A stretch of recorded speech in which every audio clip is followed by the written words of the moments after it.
rádio, para a gente atualizar um pouco a nossa grade aqui com os programetes, né?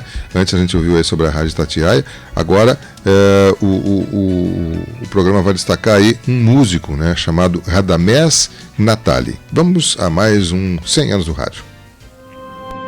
100 anos de rádio no Brasil. Radamés Natali.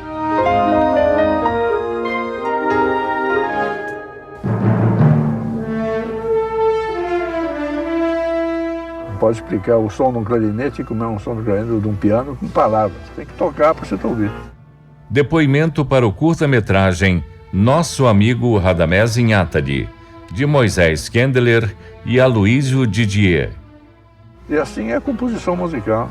É uma arquitetura de som, uma sinfonia, por exemplo. Não se pode explicar com palavras isso. Filho de pianistas, o maestro gaúcho Radamés Natali estudou no Conservatório de Porto Alegre e na Escola Nacional de Música. Terminou o curso de piano em 1924 e, desde então, passou a se dedicar à composição e à orquestração. Tocou em cinemas e estreou como compositor na década de 1930, com a apresentação de Rapsódia Brasileira, interpretada pela pianista Dora Bevilacqua. Aparecida Variati, doutorada em musicologia pela UFPR, professora de viola e violista da Orquestra Sinfônica do Espírito Santo, pesquisadora.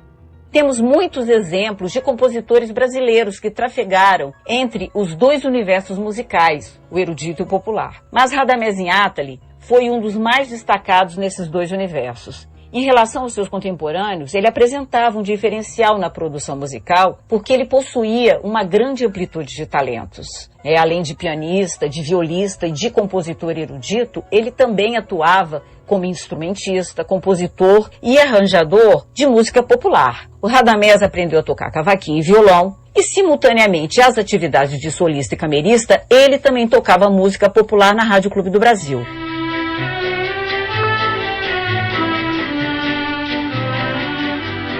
Radamés Natali ajudou a moldar a música popular contemporânea e a vestiu de luxo, mesclando referências do universo clássico e da música norte-americana.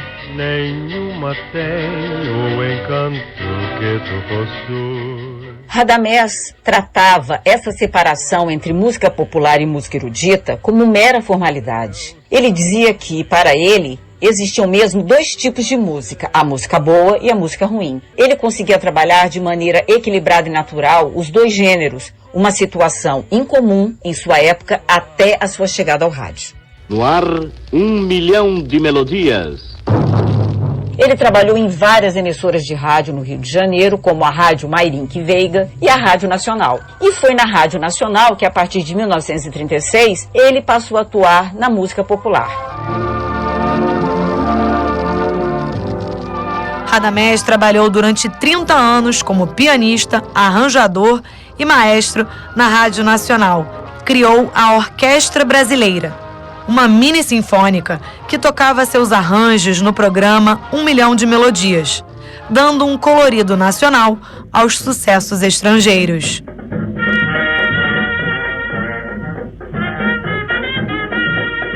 A orquestra da Rádio Nacional possuía poucos ritmistas. Então, os desenhos rítmicos da orquestra eram feitos pela percussão, enquanto a parte melódica e a parte harmônica eram distribuídas entre os instrumentos de sopros de cordas. Em 1939, Radamés introduziu uma nova concepção orquestral e passou a usar os metais e as palhetas com uma nova função. E aí produz o famoso arranjo da Aquarela do Brasil, que provocou um impacto enorme.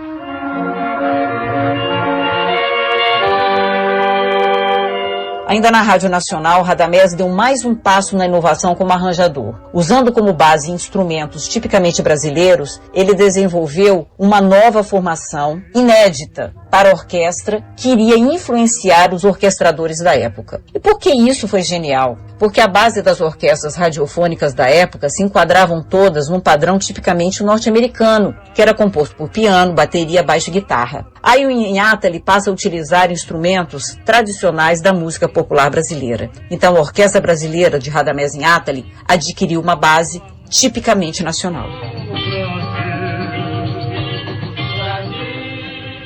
No período do Estado Novo, a campanha contra a malandragem era dirigida diretamente à malandragem do samba. No geral, o objetivo de Vargas com o rádio e sua programação era a afirmação da identidade nacional como a de um país promissor, futura potência econômica e cultural. Aí entra o Radamés Inátali, que tratou o samba como nunca havia sido tratado. O samba com Inátali e a sua orquestra brasileira recebeu o título de Legítima Música Verde e Amarela.